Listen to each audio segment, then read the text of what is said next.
A frequent visitor to China, he has witnessed firsthand China's development and modernization. He expresses his gratitude for China's helping hand in difficult times and looks forward to engaging in all-out cooperation with China.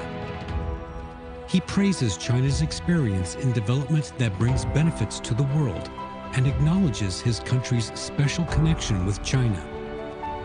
Sri Lankan Prime Minister Dinesh Gunawardena sits down on Leaders Talk for an exclusive interview.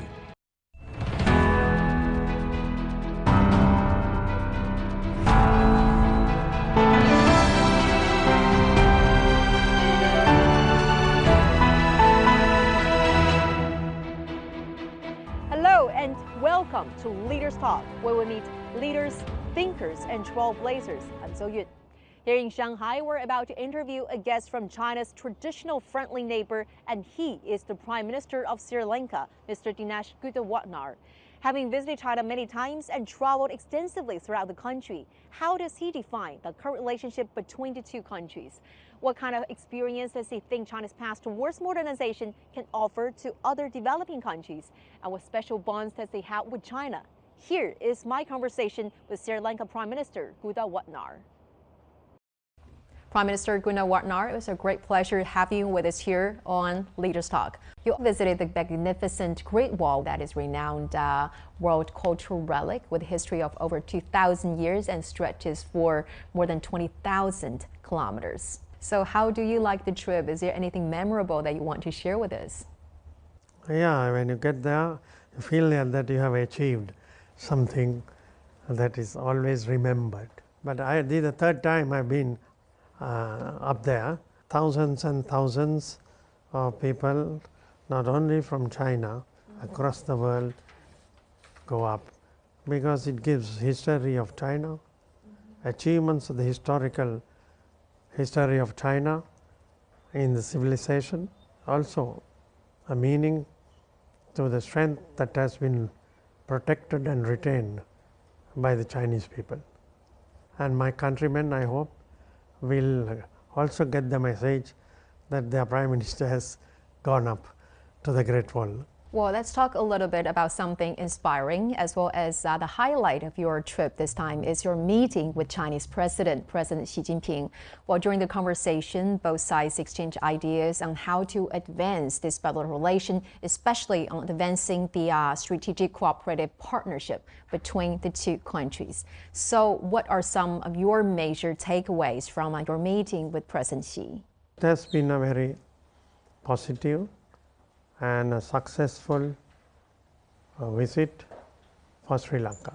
Sri Lanka-China relationship is over 60 years, and we have stood as close friends in all issues, and China has continued to help Sri Lanka in all its challenges, for which President Xi Jinping had the confidence was given to us that the future development will also follow the same path of friendship and cooperation.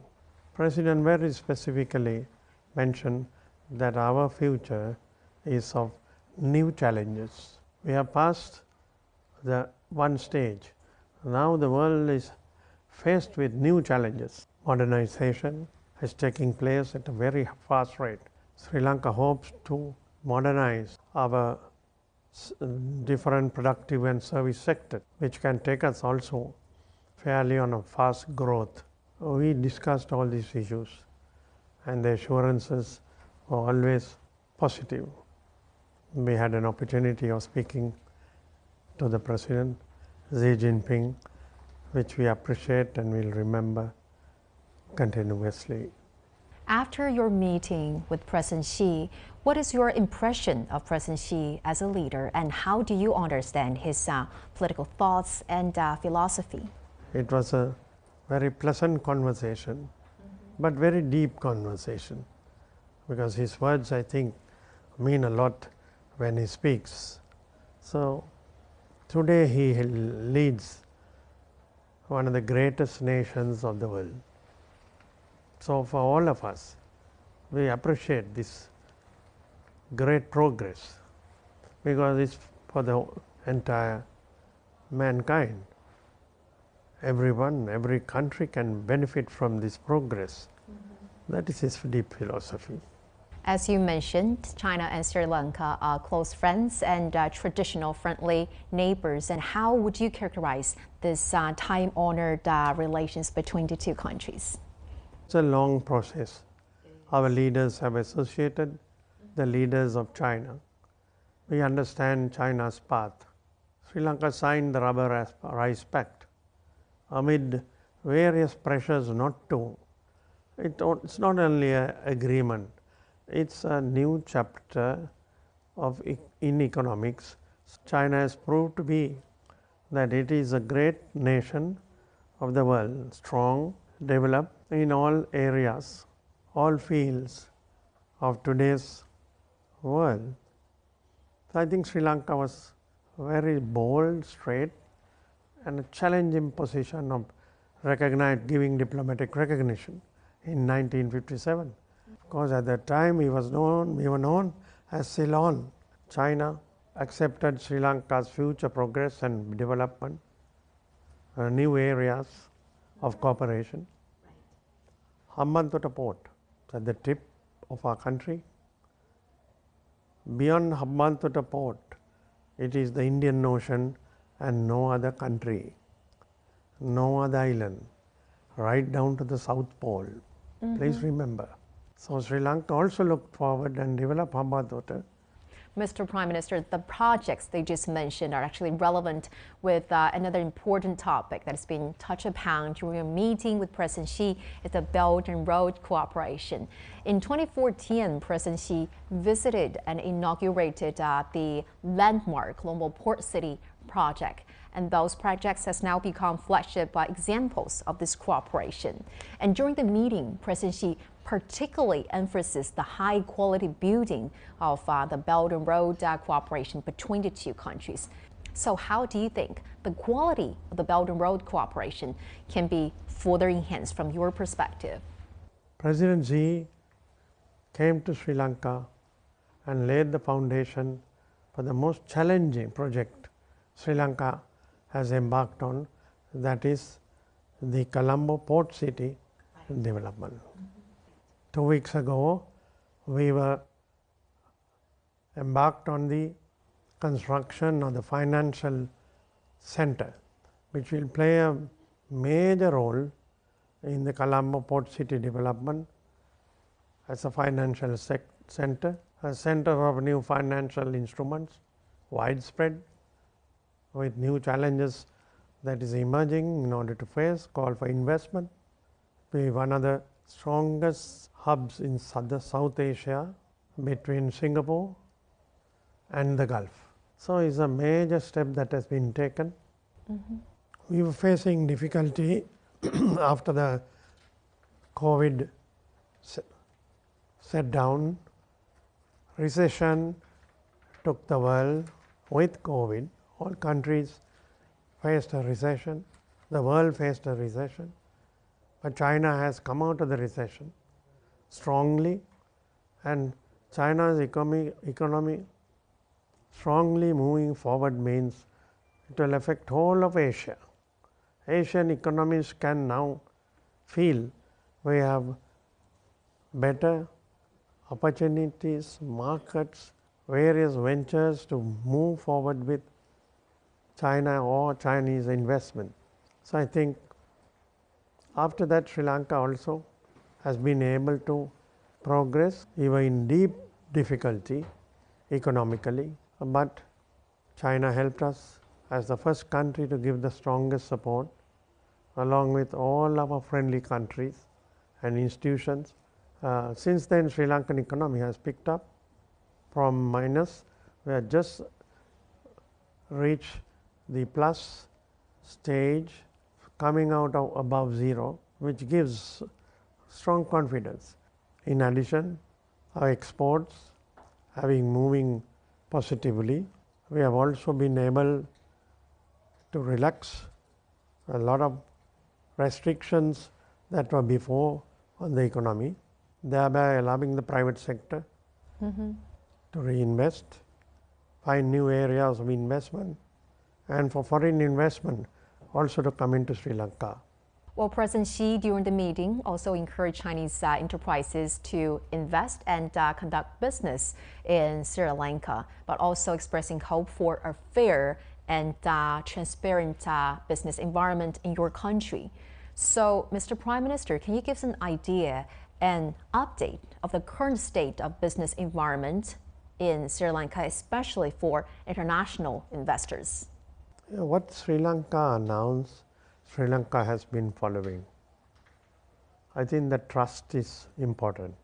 Today, studying the investment proposals they have in order to move forward with the new legislation that has been brought, a lot of relaxation than before, so that the investors have confidence. And Sri Lanka wants investors that will modernize our country. Sri Lanka is located in the Indian Ocean, south of the Indian subcontinent. Its economy is primarily based on agriculture, with a lengthy coastline that gives the fishing industry a significant role. However, this key sector remains relatively backwards in terms of technology and equipment, hindering its expansion and its performance on the value chain and impacting revenues. Sri Lanka is currently looking to start technical training with China's assistance. We have already agreed with Chongqing government and Three Gorges Vocational Training Institute to empower 100,000 families by vocational training. In fishing, families also included to this program. But you have said in a previous interview that Sri Lanka must take off to a new stage of development, not staying on the traditional industries like tea, rubber, and coconut. So in the future, we're looking ahead. What do you think are some of the most promising new areas of cooperation between China and Sri Lanka? The plantation economy will diversify, even the private sector to participate for exports. Sri Lanka has so much that can be developed in the agriculture sector anew for export. Tourism still to be strengthened and developed. Sri Lanka, as you know, is a beautiful island surrounded by lovely beaches from the north to the south. We need perhaps to improve our railway track and other sources, IT facilities, digital technology, important areas where we could cooperate, and that would be a new stage for Sri Lanka. I also noticed that especially in recent years, the Sri Lankan government is placing greater emphasis on the cooperation of science and technological cooperation with China. For instance, last year when you visited Yunnan in August, you have shown a particular interest in the state-of-art technologies applied in the flower auction trade center in agriculture sector. And I even asked experts about how to bring those technologies back to your home country. So what fascinates you the most in this broad field of Chinese technologies, and what benefits do you think those Chinese technologies can bring to fishery, agriculture, and other related fields regarding the development of Sri Lanka? Yes, we were in Yuan province. Some of my other delegations have traveled to other provinces on invitation by China and the governors. The agriculture sector has done a lot of research in China. Their productivity is very high.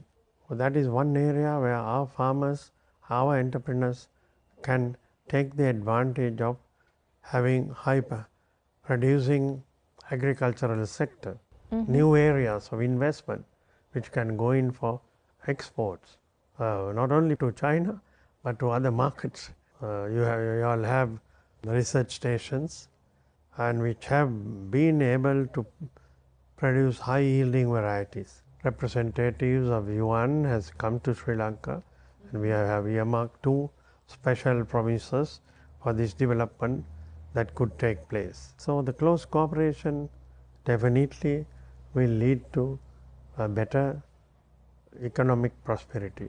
President Xi Jinping heads China and leads China.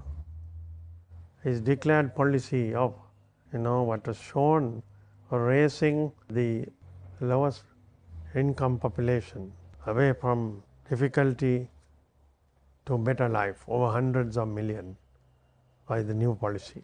The policy of a high-yielding agriculture sector, which President declared would share with the entire world, other nations.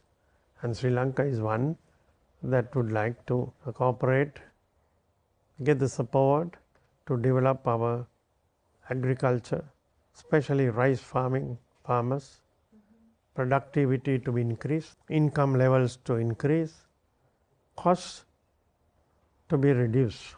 All other countries are in this today's agricultural development because food security is an important area. Kurunegala is home to Sri Lanka's core coconut plantation. In recent years, China has provided Sri Lanka with new integrated agricultural development schemes for coconut plantations. Apart from coconut juice and desiccated coconut, projects are in place to produce added value products, including coconut milk and coconut essential oil. Jobs have been created, revenues have increased, and living standards have been improved. China technology as a cost-effective, it's value for money option when compared with other origins. So that is one critical aspect when in order to overcome the current challenges we have in business. අපේ ආයතනය තුළ චීන සමාගමක machine තියෙනවා. එහෙන් ගෙන්න machine වලින් අත්‍තරම අපි ලොකු ප්‍රයෝජනයක් ගන්නවා. Manufacturing is also a key focus of China-Sri Lanka cooperation. The Baruila area of the western province is home to many small and medium-sized shipyards. In recent years, some local shipyards have improved their production capacity by introducing Chinese technology and equipment, taking orders overseas, and driving the development of Sri Lanka's international trade. කලින් වැඩ කරපු company වල ඇත්තටම මේ දීවර බෝට්ටු නිෂ්පාදනය දුකරේ නැහැ. නමුත් මේ ආයතනයේ මේ දීවර බෝට්ටු නිෂ්පාදනය කරනකොට මේවට අවශ්‍ය එන්ජින් ජෙනරේටර්ස් දීවර බෝට්ටුවක් නිෂ්පාදනය කරන්න හැකියාව තියෙනවා. Chinese technology is moving fast in the world. If Chinese collaboration with us, and definitely we will move into the future.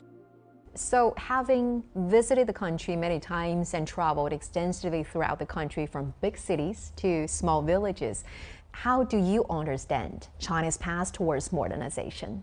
And managing a great nation and having growth and innovations and research is what China has achieved in the last few years, a tremendous forward step that runs across China. I mean, today in Shanghai, yesterday I was at the Boao conference, moved down from Beijing. 2 months ago I was in Yuan with my delegation, our members of parliament, our public officials. We have seen the great achievements and development in all fields. So we can see the growth at every level, rural level, how the farmers have achieved better income levels, living standards, how the educational institutions have progressed, sharing the seats with the rest of the world, allowing other countries, children to come, do their higher education, get back, implement the research they have done. So I would say it's a great achievement which has to be studied because studies will never end.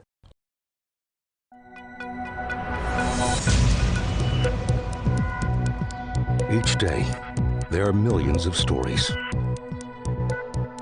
Each one can open new perspectives, new possibilities. Wherever you look, we are there to see, discover, explore. We put the pieces together to find what really matters to you, all around the world, all around the clock.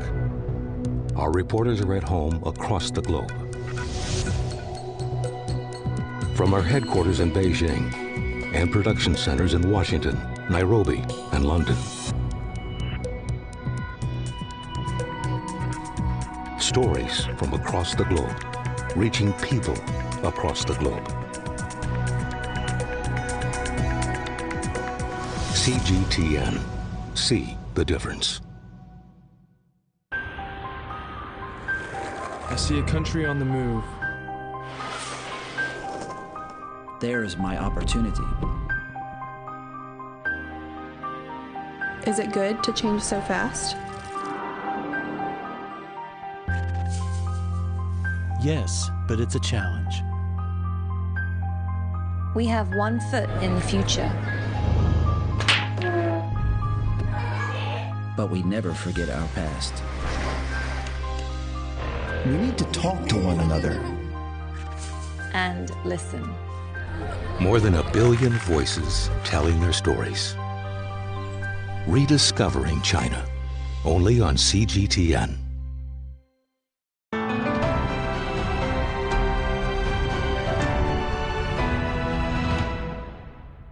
In terms of studying and learning, what kind of experiences and practices from China's modernization do you think are helpful and valuable to the modernization journey in Sri Lanka? Sri Lanka, of course, is a small island. Our land area is small. Overall, if we take the fastest train China has produced, it is something for the whole world to think. Public transport, less costly, more faster. But these are achievements China has made by a lot of changes that have taken place within China, a lot of new investment in new areas, cooperation with other entrepreneurs from abroad, technology being brought, jointly being put into practice also is another aspect. China has shown great understanding in working towards high objectives. Some Western media have accused China of luring Sri Lanka into a debt trap. I believe that you have been very familiar with accusations like this. What is your response to those media outlets? Sri Lanka, as I mentioned, all these minutes in your interview, has always respected, trusted, and committed for development with China. China's help assistance has been for our development. When we were in difficulty, China helped us. When our territorial integrity was being threatened, our unitary state was about to be dispersed, China stood by Sri Lanka in order to overcome terrorism and to hold back the unitary state for which all our countrymen today appreciate. Mr. Prime Minister, you grew up in a family that shared a very special bond with China, as both of your parents were great friends of the country. So can you share with us some of those stories and connections? Yeah, we are strongly close friends of China. I would say Sri Lankans are. So my family also, my father being an active socialist, working the difficult times in Europe for the socialist movement, primarily Chu and Lai later, but as a leading activist in Paris. My father also, they put their signature asking the colonizers to leave Indochina. Since then, they have had close friendship, close collaboration, being in the same movement. I mean, everyone exchanges views. And after the victory, I did mention the victorious revolution under President Mao Zedong. Our bonds of friendship, exchanges of views definitely would have taken place between our socialist leaders of Sri Lanka. Delegations came soon after. My mother was in Parliament, and she was the first president of the Sri Lanka China Society. Prime Minister Gunawardena, you have referred to China as a true, decisive global leader and have spoken highly about China's developments in benefiting the global south. Well, given the evolving global landscape is now filled with unprecedented challenges, how do you interpret the significance of the Global Development Initiative, the Global Security Initiative, and the Global Civilization Initiative put forward by President Xi? Each country perhaps has had something special, but all of us getting together can make an entire region, entire continent into these three areas that President Xi Jinping mentioned as success. It's a deep philosophy that has been announced. More than the letters of agreement, this is a deep philosophy. We understand it is what the world needs. We don't want half of the world to be starving or another sector of the world to be dying every day because of issues in relation to land or their independence. It's a new world that we are aspiring to. Everyone wants peace. Peace in a much more deeper form can be also achieved, strengthened and safeguarded by achieving high results of economic growth for all. Mr. Prime Minister, it was a great pleasure and honor talking to you. Thank you so much for your time. Welcome.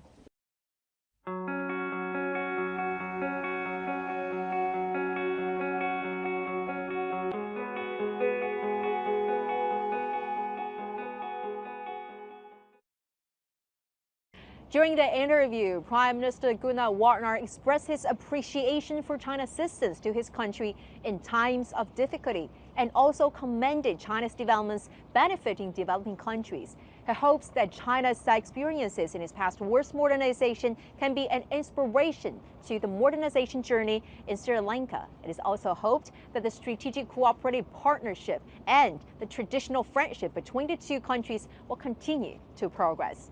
With that, we're going to wrap up this edition of Leaders Talk. I'm Zoe reporting from Shanghai. Thank you for watching and see you next time.